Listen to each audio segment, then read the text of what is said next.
Continuemos. Estaba diciendo, después de la pausa, nos habíamos quedado con el movimiento relativo, la ecuación del movimiento.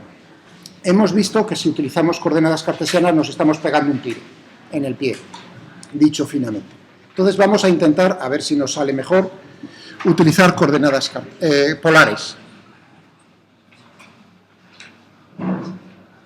Vamos a quitarnos ya esto y vamos a ver cómo logramos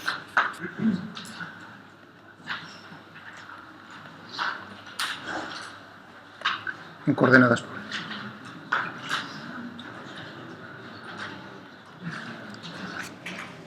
Bien.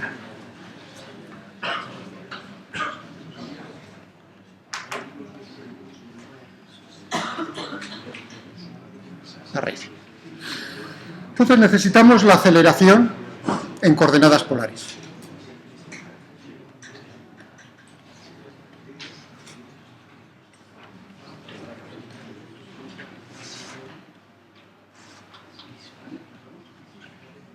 Lo mismo que antes las necesitaba en coordenadas cartesianas y eso está chupado, x dos puntos e y dos puntos, ¿no? Evidente, bien fácil. Aquí no es tan fácil, ya lo hemos hecho y entonces me vais a ser tan amables de decirme, sin mirar al pupitre, cómo es para la coordenada radial r la aceleración.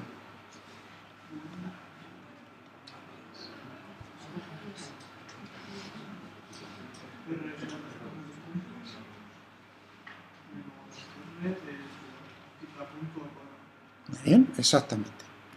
R dos puntos menos R tita punto al cuadrado. Exactamente, esa es la aceleración. Vamos a ponerlo aquí. Aceleración radial.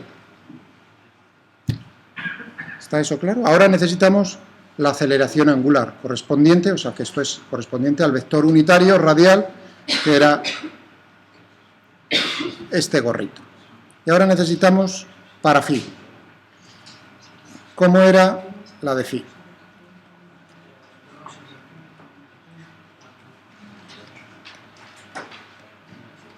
La aceleración correspondiente no angular, correspondiente a la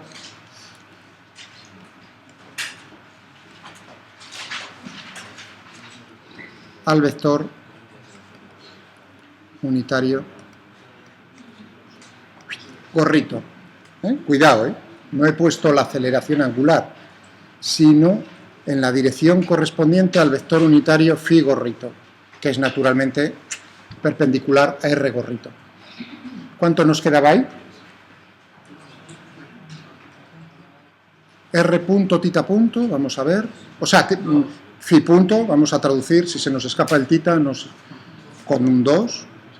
Este era el término de Coriolis, más, y ahora que teníamos,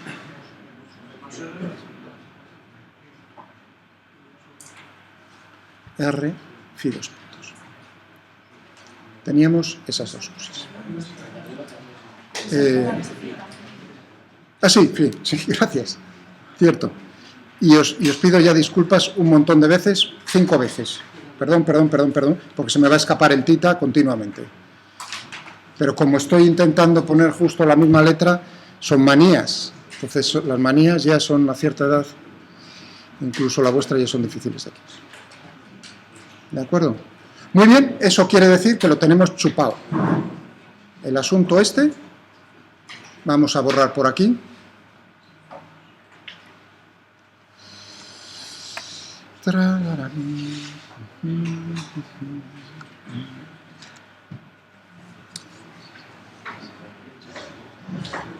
Ahora, para R, ¿qué es lo que tendremos? R dos puntos menos R phi punto al cuadrado. Y ahora tenemos que ver cuál es la componente. Lo de la izquierda ya lo tengo. Es esto. Las componentes radial y angular, coordenadas polares. Pero ahora necesito ver cómo es a la derecha. ¿Está eso claro? Esto es un vector. Esto es otro vector. Bueno, todo multiplicado por mu, que no se me olvide el mu, que es la masa reducida. Y ahora a la derecha, ¿qué tenemos para la componente radial? Chupao.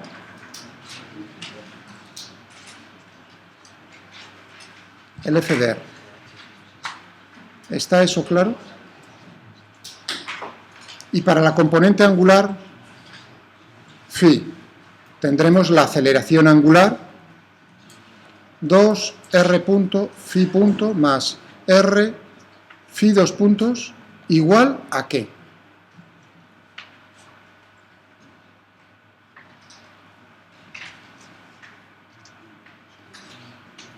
¿Habéis entendido lo que estoy haciendo? No.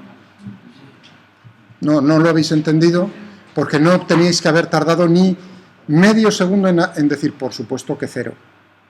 Pero no por la razón de decir, siempre que pregunta el profesor hay que decir 0, por si las moscas, sino por haberlo entendido. Entonces, otra vez, es ahí donde me he dado cuenta, ya los has perdido. Tú tienes aquí, o nosotros tenemos, esta ecuación que es vectorial.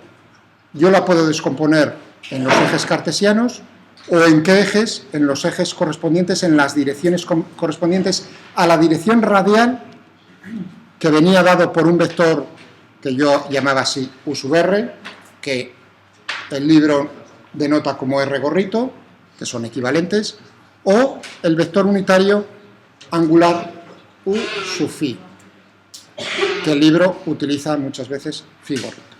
Son lo mismo una cosa que otra. ¿De acuerdo? Estas son las direcciones en el espacio en las cuales, a lo largo de las cuales tenemos que descomponer estos vectores. A la izquierda, ¿qué vector tengo? La aceleración. Entonces necesitaré, ¿cómo es la aceleración en esta dirección? ¡Anda! Si eso ya lo hemos hecho. ¿De acuerdo? Es decir, que no me preguntéis ahora, oye, vuelve a hacerlo, porque yo te mando a las lecciones. Te ves YouTube unas 20 veces y así me aumentas el contagio, ¿vale? O sea que eso ya lo hemos visto. En esta parte, en la correspondiente a la aceleración. Pero aquí a la derecha, ¿qué vector tenemos? Es un vector en la dirección radial. No tiene ninguna componente en la dirección perpendicular a la radial. Por eso en algún momento nos tiene lo de que sea una fuerza central, nos viene de miedo, ahora mismo. Igual a 0. Es una fuerza central, la gravitatoria. ¿Está eso claro? ¿Ya tenemos? Sí. Estoy con las componentes. Esto ya son escalares. Es decir, estamos pasando ahora... Sí, dime. De hecho, la segunda, a ver, porque es el caso de crecer y que mu nunca es 0. Ya se pone mu 2. Bueno, vamos, ya sois quisquillosos, no hay ningún problema. No, pero... Vamos, es mu, tiene toda la razón. Es mu por todo eso, por la aceleración, no hay ningún problema. Lo de la derecha sigue siendo 0. Pero naturalmente mu es distinto de 0. Hasta cierto punto me dejo tocar las narices, no más allá. ¿Vale?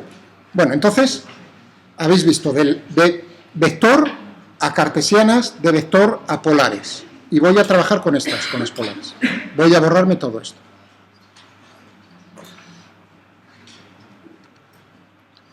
Y vamos a... Estas son las importantes, las voy a poner, bueno, son fáciles de dar. Es decir, resumen.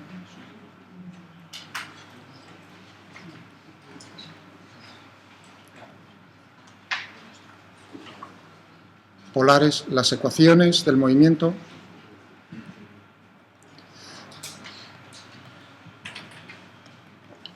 Para R y phi son, teníamos mu, R 2 puntos, menos R, y ya me salía el tita igual a F de R, y mu 2 veces R punto, phi punto, más R, phi 2 puntos, igual a 0. Bien. Incógnitas.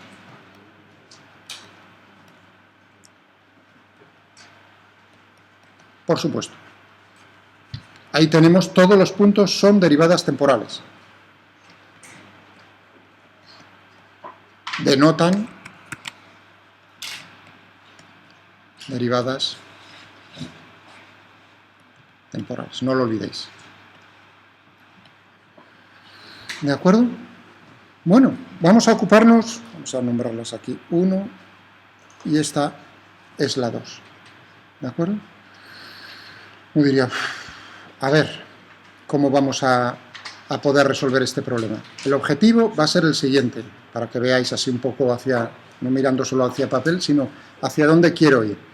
Y hacia donde quiero ir es no encontrar r del tiempo y phi del tiempo, que en principio es interesante, sino yo quiero saber la forma de la órbita. Yo quiero averiguar la forma. Es decir, lo de las elipses. Quiero demostrarlo.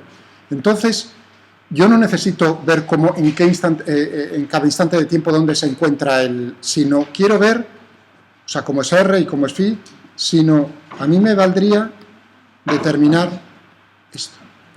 No r en función del tiempo, sino r en función del ángulo.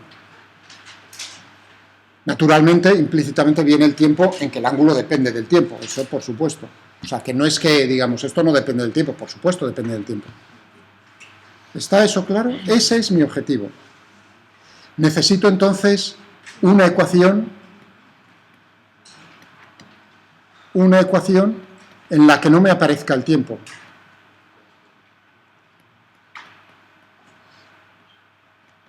Explícitamente el tiempo, sino ni siquiera en las derivadas. Es decir, que tendré que hacer una transformación y las derivadas temporales pasarlas a derivadas espaciales de alguna manera. ¿De acuerdo? Cosa que ya he hecho con vosotros. Ya he hecho con vosotros en algún momento en un problema, ¿no? Cuando decía, por ejemplo, a ver cómo era el problema este de A igual a 2x, ¿no? Lo hice con vosotros al principio, ¿no? El cambio de variable. Ese cambio de variable, sí lo hice. Entonces, es un truco. Ahí hice un truco. Aquí en la aceleración me aparecen derivadas temporales. La aceleración es la derivada de la velocidad con respecto al tiempo, pero la velocidad yo la puedo poner con respecto a... Era en una dimensión, o sea, x, por la derivada de x con respecto al tiempo. Esto es la velocidad. Es decir, que la derivada de la velocidad con respecto al tiempo va a ser la velocidad por la derivada de la velocidad con respecto a x. Ese es un cambio, por ejemplo, en el cual uno se ha trincado así a sangre fría el tiempo explícitamente y pasa a trabajar únicamente, en vez de preocuparse cómo es la velocidad en función del tiempo, la velocidad en función de x. Ese es un ejemplo claro de primero para problemas, o sea que no es algo que salga de... es común. Y ahora lo que necesitaremos es hacer una cosa al nivel de este problema.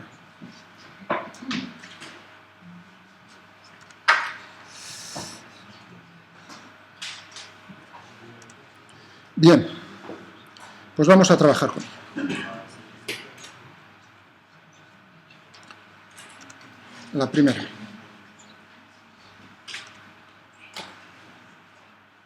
Vamos a fijarnos en esta. Esta es muy importante. Esa es una ecuación muy importante. Esta lo que denota es la conservación, lo que se conoce como la conservación del momento angular en la masa reducida, simplemente. La conservación del momento angular. Más adelante volveremos a ver, hay momento lineal y momento angular.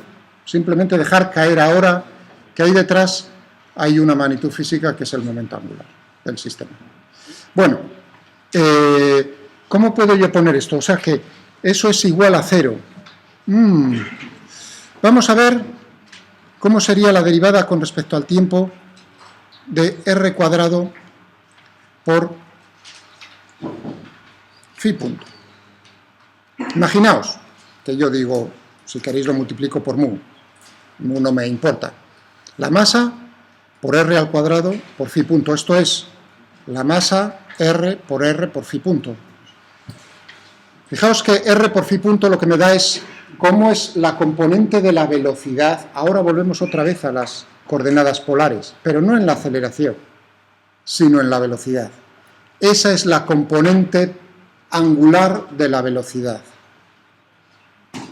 Efectivamente, esa es la componente. Y la estoy multiplicando por la masa y por la distancia. Esto es lo que es el momento angular. ¿De acuerdo? Es decir, que lo que tengo aquí es cómo varía la derivada del momento angular. Y vamos a hacer la derivada, a ver qué pasa. Tendré mu, que es una constante, y aquí tendré, cuidado que tengo el tiempo en r y el tiempo en phi, es decir, que tendré que ver primero cómo es la derivada 2r por 2r, r punto, por phi punto, más mu r cuadrado por phi 2 puntos. ¿De acuerdo? ¿Puedo sacar factor? Sí. ¿Por qué haces mu por r cuadrado por...? No, simplemente estoy mostrando, decir, yo me voy a fijar en una magnitud que es la masa por la distancia al cuadrado por la velocidad angular phi punto. ¿De acuerdo? Y voy a ver, a eso le doy un nombre, a ese le doy el nombre de momento angular, porque me sale ahora mismo por darle el nombre de lo que hay detrás. Pero ahora no es lo que más me preocupa. Simplemente eso, que sepáis ya desde este momento que eso representa el momento angular en este sistema. Relativo, vamos. Y yo digo, bueno, vamos a ver cómo varía esa magnitud que llamas tu momento angular con respecto al tiempo. Haz la derivada temporal. Muy bien, yo sé que r depende del tiempo y phi depende del tiempo, phi punto depende del tiempo. Es decir, que al hacer esta derivada tengo el producto de dos funciones que dependen del tiempo. La derivada del primero por el segundo sin derivar, más la derivada del segundo por el primero sin derivar. ¿Qué es lo que estoy haciendo aquí? Mu. ¿Cómo es la derivada de r cuadrado con respecto al tiempo? 2r, regla de la cadena, por r punto. Sencillo. Por el segundo sin derivar, phi punto.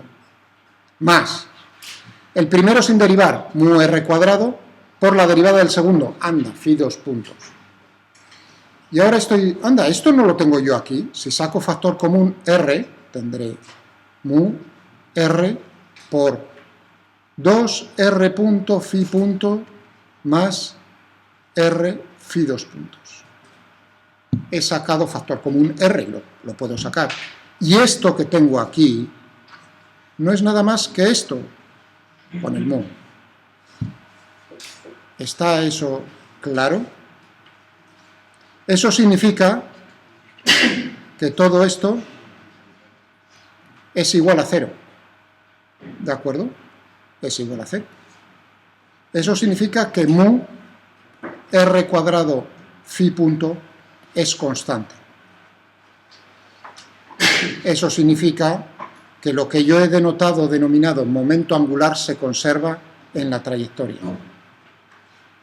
El principio de conservación del momento angular. Eso ha sido gracias a que, no olvidéis por un momento de dónde viene esto, de que la fuerza es central.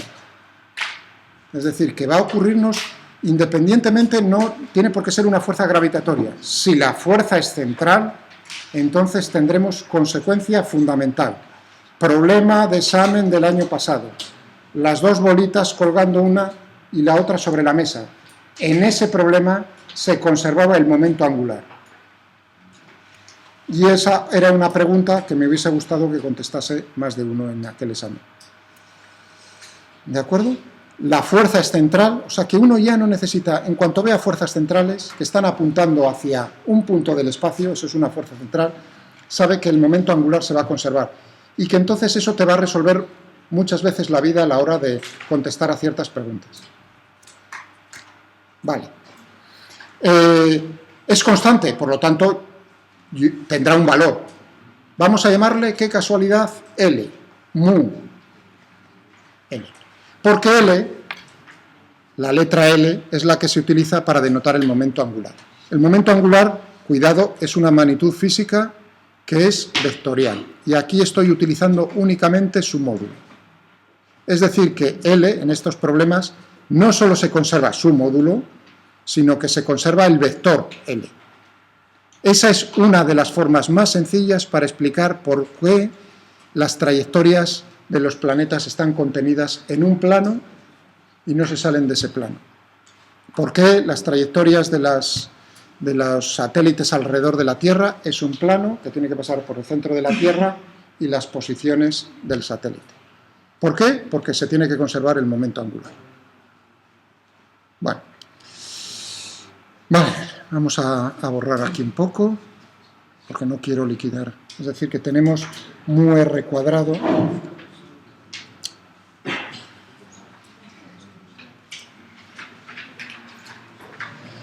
es decir, que phi punto lo puedo poner como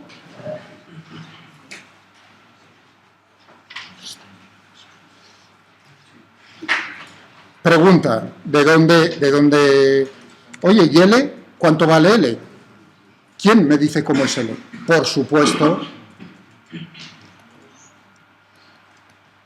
por las condiciones iniciales.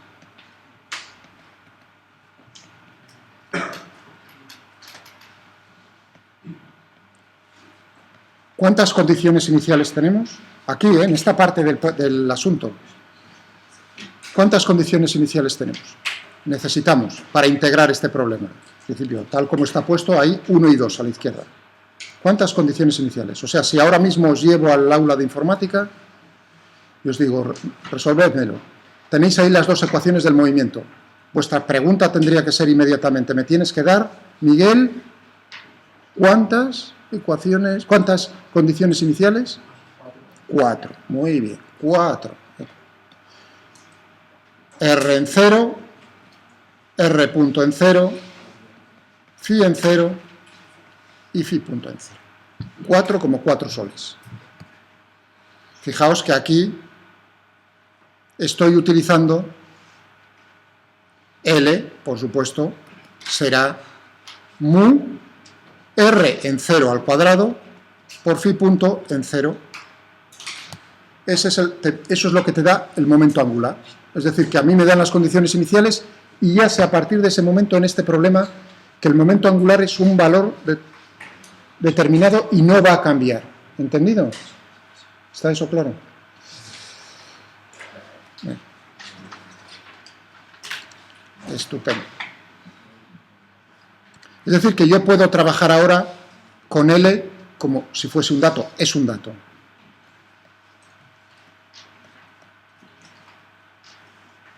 Que me dan en el problema. Muy bien. Pues ahora, esto es lo que nos ha dicho esta. Ahora vamos a ver qué hacemos con esta. Tenemos mu r dos puntos igual a f.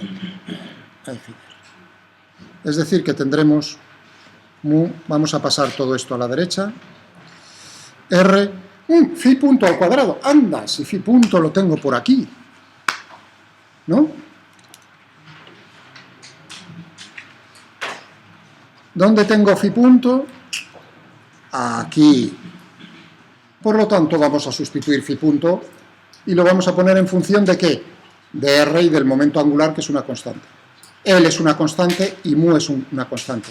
L es un dato, es una constante. Lo mismo que mu.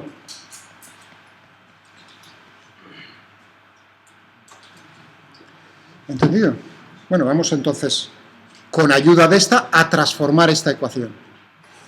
Mu, r dos puntos, menos r, phi punto al cuadrado, es decir, L cuadrado. ¿Y esa segunda parte no tienes que multiplicarla? Perdón. Sí.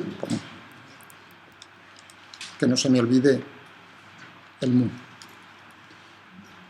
El mu, es decir, que tendré mu, r, gracias, L cuadrado,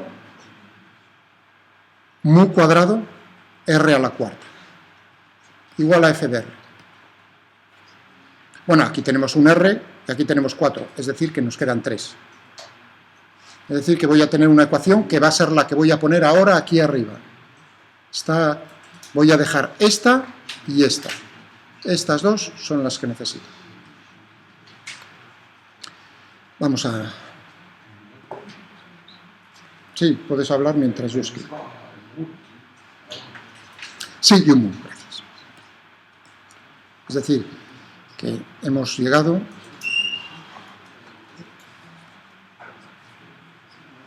R cuadrado menos, y tal como hemos puesto, L cuadrado mu R al cubo F. Muy bien, todo fuera, salvo eso.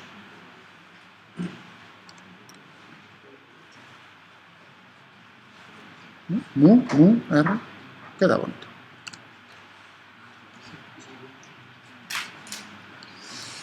Bien, no olvidéis, yo quiero R en función de phi. Aquí tengo R, aquí tengo R, aquí tengo el tiempo. Ahí tengo el tiempo. Y ahora es donde, para poder eliminar el tiempo, necesito hacer dos cambios. ¿De acuerdo? Voy a hacer dos cambios. Dos cambios. Uno, voy a hacer un cambio que es, voy a utilizar la misma notación. En vez de utilizar R, voy a utilizar la inversa de R y lo voy a llamar U. U va a ser igual a 1 dividido por R. ¿De acuerdo? Esa es la primera cosa que necesitamos para poder llegar a nuestro objetivo y rezar de que la ecuación que salga es fácil de resolver. Va a ser inmediata, a la vista. Fijaos, el trabajo que nos está costando, y al final vamos a llegar a algo que es chupado. Eso es lo bonito. Muy bien, necesitamos lo primero U de R. Y necesitaremos también intercambiar las derivadas temporales. Eliminarlas. Y el truco es lo mismo que he hecho yo ahí. Bueno, la derivada con respecto al tiempo de algo, fijaos que aquí no pongo de nada, va a ser la derivada con respecto a phi por la derivada de phi con respecto al tiempo. O sea que, como veis, el truco una y otra vez es el mismo truco, raca. Esto es phi punto, anda, phi punto, si lo tengo ahí. Genial. O sea que la derivada temporal de cualquier cosa va a ser, ¿cuánto vale phi punto? L mu R cuadrado E por la derivada con respecto a phi. Por cierto, R cuadrado es U cuadrado. L, U al cuadrado, dividido por mu.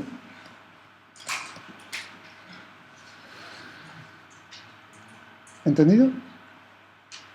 Muy bien. Podemos ir ya pasando todo a U's y a Fi's. Aquí, sin necesidad de escribirlo. Tengo R al cubo. Eso significa que es U a... O sea, si tengo R a la menos 3 es U al cubo. ¿Cuál? Sí, gracias. Perdón, gracias. Sí, joder, encima, después de todo el trabajo, volver a poner el tiempo. Muchas gracias. Vamos a sustituir aquí R al cubo y pondremos aquí U al cubo. En f de R no hay ningún problema. Va a ser la función en función de U. ¿No? Simplemente cambio R por U, la inversa. Eso está chupado. Ya solo me queda esto. Muy bien. R dos puntos. Para obtener la derivada segunda necesito primero la derivada primera.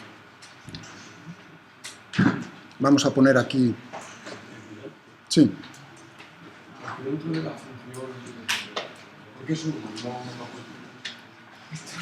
¿Dónde? Sí, lo que te quiero decir, que va a ser lo mismo que es una función de R, vas a tenerla, simplemente cambias R por la inversa. O sea que no voy a utilizar otra letra, parece un poco ya tal como está el patio.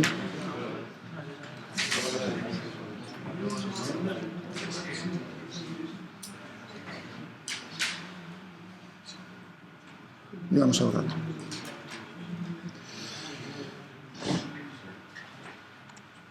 Estoy diciendo, ya solo necesito, estamos muy cerca, de verdad. Necesito R dos puntos. Para llegar a R dos puntos necesito primero R punto. Es decir, que le voy a tener que meter aquí. Fijaos que esto es la derivada con respecto al tiempo. Bueno, con respecto. Es decir, que tendremos la derivada con respecto al tiempo, L, U cuadrado, mu, por la derivada de phi, o sea, otra vez regla de la cadena. ¿Y cuánto nos queda ahí en la regla de la cadena? Tengo que derivarlo con respecto a U y luego la derivada de U con respecto a phi, ¿no? ¿Estamos de acuerdo?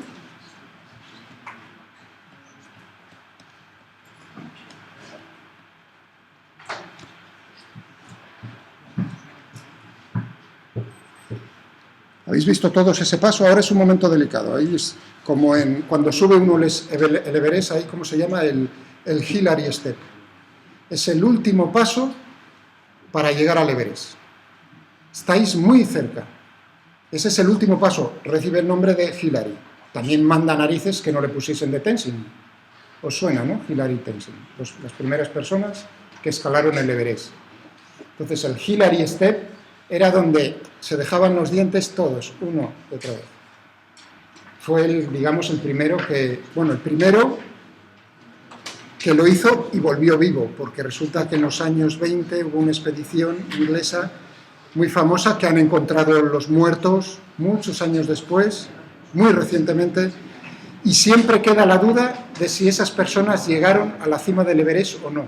Es decir, si superaron, fijaos, en los años 20 con las cuerdas, todo eso, si superaron eso, y fue a la bajada cuando las palmaron, y los han encontrado. Es precioso. Mirad en YouTube, mirad en Wikipedia, es precioso. No me acuerdo de cómo se llamaba el paisano. No me acuerdo. Bueno, entonces este es el paso crucial. Un segundo, tengo 2 minutos. Estoy haciendo la derivada temporal. La derivada temporal es esto por la derivada con respecto a phi. La derivada con respecto a phi de 1 dividido por u. Regla de la cadena. Será la derivada con respecto a u por la derivada de u con respecto a phi. Y la derivada con respecto a u de 1 dividido por u es menos 1 dividido por u cuadrado. Es decir, que me queda menos L dividido por mu, la derivada de u con respecto a phi. Es decir, que superar ese paso merece la pena porque se ha simplificado. Ya solo me queda la siguiente derivada. La derivada con respecto al tiempo de R punto. La derivada con respecto al tiempo de menos L, mu. Esto es la derivada de u con respecto a phi. Otra vez tengo aquí el operador derivada con respecto al tiempo. Es decir, que tendré L mu cuadrado, L u cuadrado dividido por mu. Todo esto son constantes, no dan ninguna guerra.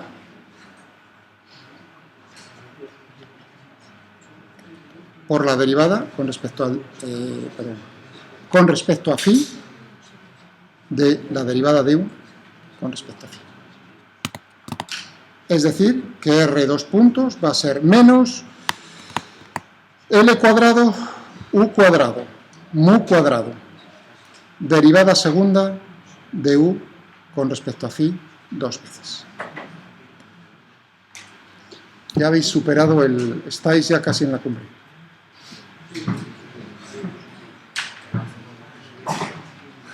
Sí, si no, hubiesen llegado muchos antes. Sí, lo tenéis aquí, por supuesto.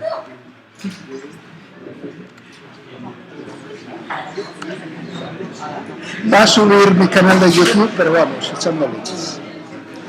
Es decir, que la ecuación va a ser, un segundo, por favor, mu por R dos puntos.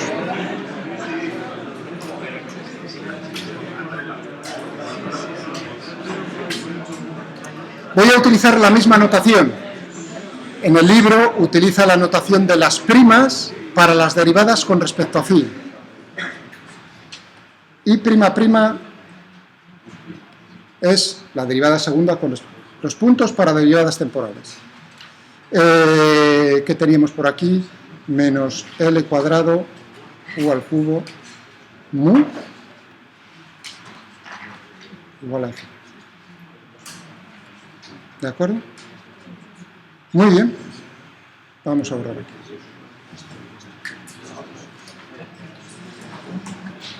Todo lo divido por U cuadrado. O sea, lo divido todo esto, lo multiplico todo por mu L cuadrado U cuadrado con un signo menos. Y me va a quedar U2'. ¿De acuerdo? Más. Estoy multiplicando todo por un signo menos aquí. Es decir, que me va a quedar, cuidado, el L cuadrado se me va con el L cuadrado, ¿no? Mu se me va, ¿no? Y me queda aquí el L cuadrado y el L cuadrado se me va, el cubo se me va con el cuadrado y me queda un más 1, simplemente, más 1. Y ahora, tengo aquí un menos, que no se me olvide, mu, L cuadrado, U cuadrado por F.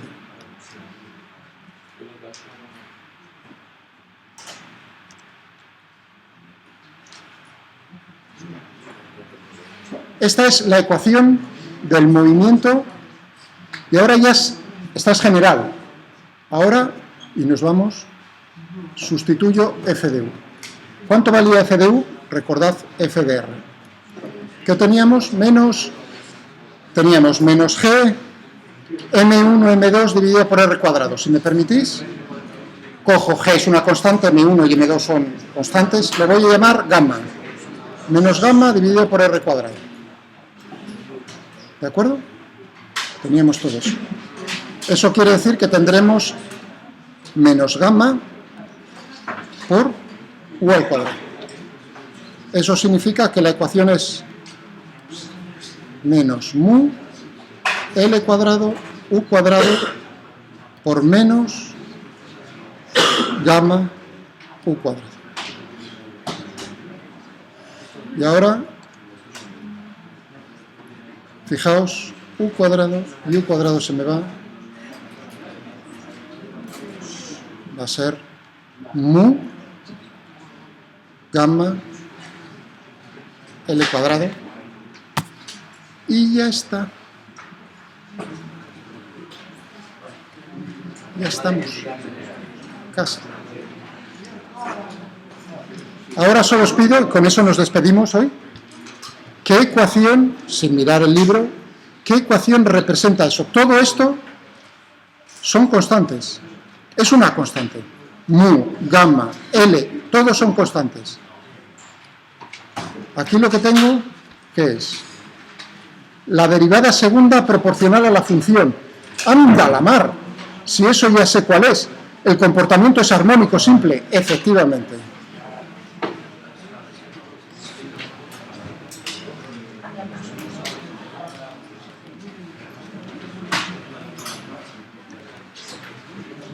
Y es ahí donde ya remataremos el próximo día.